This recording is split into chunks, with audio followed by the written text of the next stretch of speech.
Hi mister மனசாட்சி மக்களே.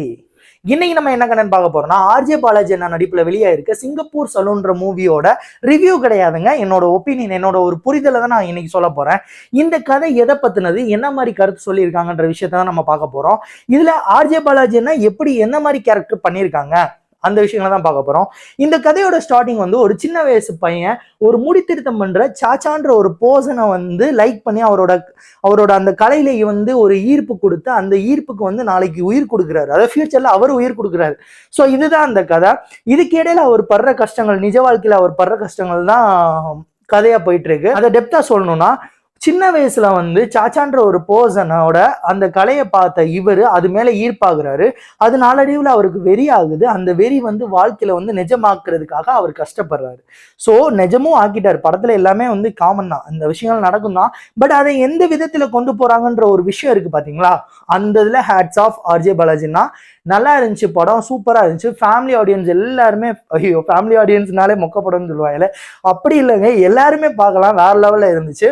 Supportive characters எந்த லெவல்ல இருந்தாங்கன்னா, அதாவது நம்ம நிஜ வாழ்க்கையில இந்த மாதிரி சப்போர்ட்டிவ் கேரக்டர்ஸ் இருந்தாங்கன்னா அதானி அம்பானி கூட நம்ம போட்டி போடுற லெவலுக்கு நமக்கு தைரியம் கிடைக்கும். ஸோ அந்த மாதிரி கேரக்டர்ஸ் நம்ம ரியல் லைஃப்ல இருந்தாங்கன்னா நான் சொல்றேன்.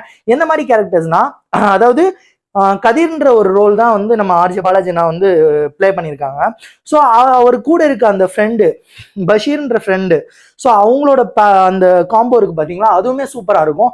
அதே மாதிரி நம்ம லவ் பண்ணுற பொண்ணோட நம்மளை லவ் பண்ணுற பொண்ணை கல்யாணம் பண்ணிட்டா வாழ்க்கை நல்லா இருக்குன்னு சொல்லுவாங்களே, அது இந்த கதையிலையுமே நிஜமா இருக்கு. ஸோ மாமனார்ல இருந்து அப்பால இருந்து அம்மா வரைக்கும் எல்லாருமே சப்போர்ட் பண்ற கேரக்டர்ஸ், யாருமே நெகட்டிவ் ரோல் பிளே பண்ணவே இல்லை. ஸோ அதில் ஒரு சில பேர் ஒரு விஷயங்கள் சொன்னாலும் எல்லாருமே சப்போர்ட்டாக தான் அவருக்கு நின்னாங்க. ஸோ இந்த மாதிரி சப்போர்ட் கிடைச்சதுனால தான் அவர் வாழ்க்கையில சக்ஸஸ் பண்ணியிருக்காரு. அந்த ஒரு கருத்து. ரெண்டாவது கருத்து என்னன்னா, சாதிக்கணும்ன்ற வெறிக்கு என்ன தொழில் பண்றோன்றது முக்கியமே இல்லை. அந்த தொழிலை நம்ம நேசிச்சு விரும்பி நம்ம மனசார பண்றோமான்றது தான் முக்கியன்ற ஒரு முக்கியமான கருத்தை இந்த படத்துல அவர் சொல்லியிருக்காரு. ஸோ இந்த விஷயத்தை தான் நீங்களும் உங்க ரியல் லைஃப்ல எடுத்துக்கணும். இந்த படம் ஒரு நல்ல கருத்தை சமூகத்துக்கு விதைக்கிறதுக்காக அவர் அந்த ரோல் பிளே பண்ணது மட்டும் இல்லாம இந்த கதையுமே அப்படிதான் இருக்கு. கண்டிப்பா போய் மிஸ் பண்ணாம பாருங்க. அந்த கருத்தை உங்க ரியல் லைஃப்ல நீங்க அப்ளை பண்ணீங்கன்னா கண்டிப்பா எந்த விஷயத்தினாலும் ஒரு சின்ன சின்ன விஷயத்துல கூட சக்சஸ் பண்ணலாம். ஒரு ஹோப் கிடைக்கும் உங்களுக்கு. அந்த விஷயங்களை தான் நான் உங்கள்கிட்ட ஷேர் பண்ணணும்னு நினைச்சேன்.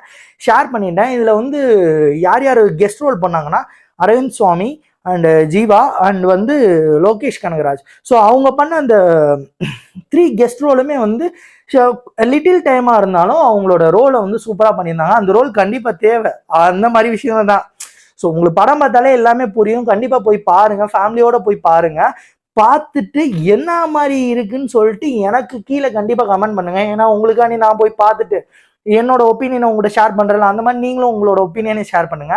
அடுத்து ஏதாச்சும் ஒரு படத்தை பார்த்துட்டு இந்த மாதிரி எனக்கு உண்மையா தோணுன விஷயங்களை உங்கள்கிட்ட ஷேர் பண்ற வரைக்கும் உங்களிடமிருந்து விடைபெறும் நான் உங்கள் மிஸ்டர் மனசாட்சி.